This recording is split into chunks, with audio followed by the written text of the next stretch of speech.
Okay, tonight, Sefirah to Omer, we're going to start Netzach Gevurah. So Netzach in Gevurah. This is the week of Gevurah, which is like strict justice. Netzach, that's a very interesting word. So if you remember in Tanakh, and actually Netzach is associated with Mikra or Tanakh, the Hebrew Bible, and Hod is associated with Mishnah. So if we look in the Tanakh, there's a story of whenever Solomon was building the temple, he actually took the Gerim, the converts, and he took a census of them, 153,600, and he made 3,600 of them Netzachim, or leaders of the rest of them for doing specific construction on the Beit HaMikdash, on the temple. So Netzach has a type of leadership quality to it,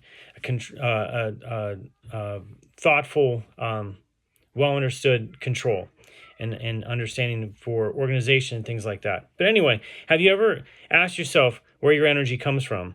We often think that the fuel for our bodies comes from food and nutrition, but it's actually coming from within, from our soul. There's the power of nefesh. That's the lowest level of the soul. You've got 5 levels. So nefesh, ruach, neshama, chaya, yechida. Excuse me. So there is a power of nefesh within us that allows us to move and act in the world. So how do we tap into the power and use it for good? That's where the work of Netzach of Gevurah comes in. It teaches us how to control our energy and direct it towards constructive change. At its core, energy is the power of the nefesh, which can be best understood as the power of Gevurah within us. Whether we are using this energy to create or destroy, it is a powerful force that must be handled with care and respect.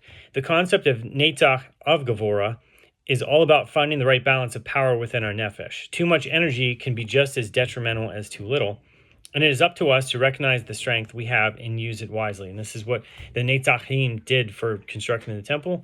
You know, they were ones to arrange and organize those different levels of work or service or certain things like that. So how do we control this energy of Gevurah? Last week we counted Netzach of Hesed and discussed how it can be interpreted as nitzachon or victory. However, the Hebrew word lamnatzeach does not imply winning. Instead, it means being an active conductor. Just like a conductor directs the orchestra, Netzach of Gevurah involves channeling and controlling the energy from your nefesh. It's important to note that too much energy can be detrimental. This is where the Kabbalistic term Shvirat HaKelim comes from, the shattering of the vessels. This is where too much energy, it will break its vessels. So there was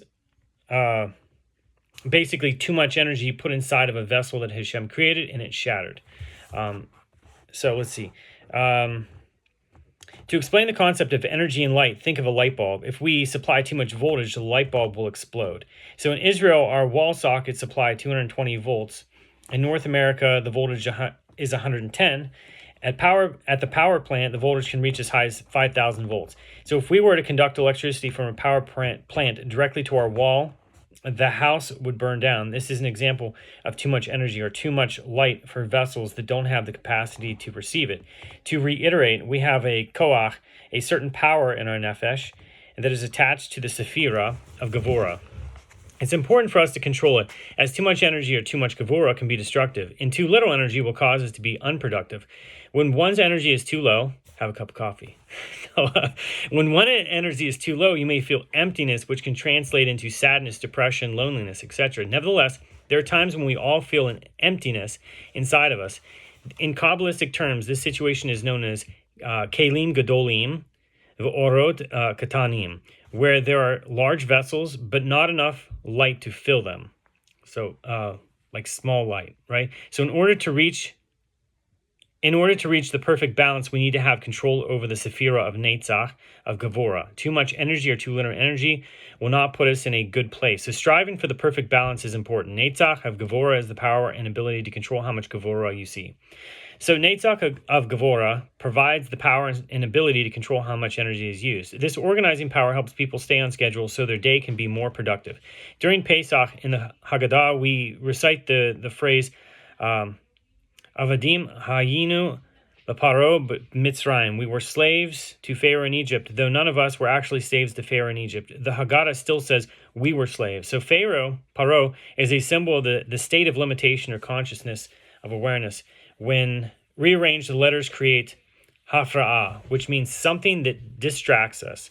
Whenever something distracts us, you are not productive. So if your day is full of distractions, when 5 o'clock comes around and you weren't productive, you think, oh my God, the day is over and I didn't do anything, which can be disheartening. But if you work for someone else, 5 o'clock is the time you look forward to. But when you are self-employed, every moment can seem like a reminder that you aren't being productive. So fortunately, Netzach Gevurah helps us to prioritize our energy so that we can be as productive as we can.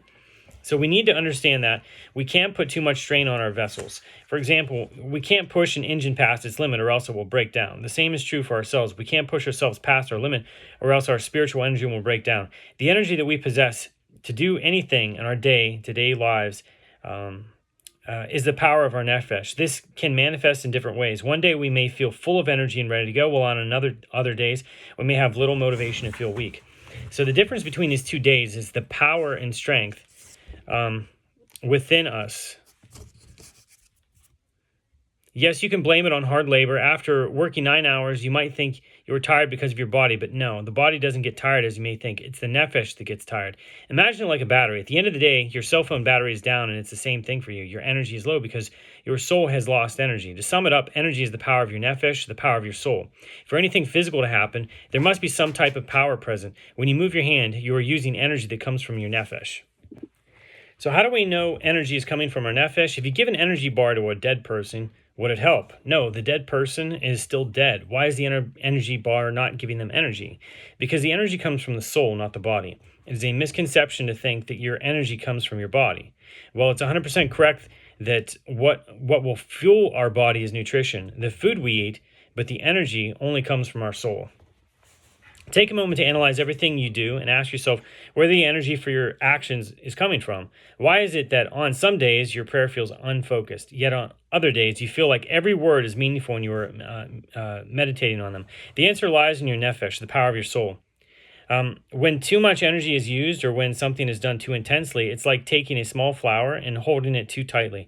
If not careful, it will be crushed. So how should we go about conducting our day? Practically speaking, if we want to exercise or perform any action, we must be aware of how much stress or effort we put on ourselves in order to prevent overdoing it. So suppose you decide to take a month off to learn Torah.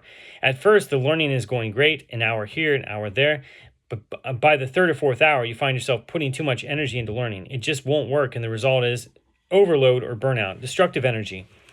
It's better to limit yourself to 2 hours of learning daily that you can truly devote yourself to and sustain, rather than attempting 10 hours without really grasping the material. So the same applies physically. Someone might want to be an extra ambitious after not working out for a while and say, I'm getting in shape and I'm going to work out intensely. Do you think someone can sustain more than a 10-minute workout after not working out for 20 years?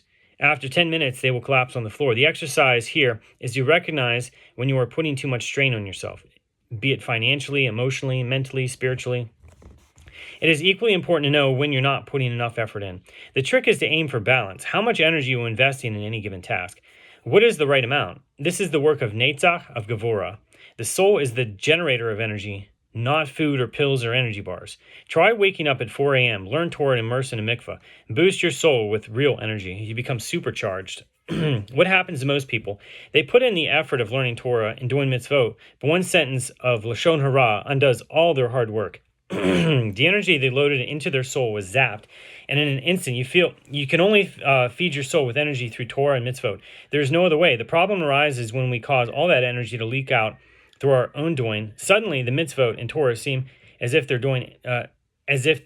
aren't doing anything. Understand that your soul is a nuclear reactor of power and has an incredible amount of energy. This energy might seem like muscle power, but it really comes from a spiritual entity within us. It's just like putting your hand in a puppet. When you move it, it comes alive. So keep this source of power alive by feeding your soul with energy through Torah and mitzvot and doing your best to avoid sinning. Everyone has a certain energy within them.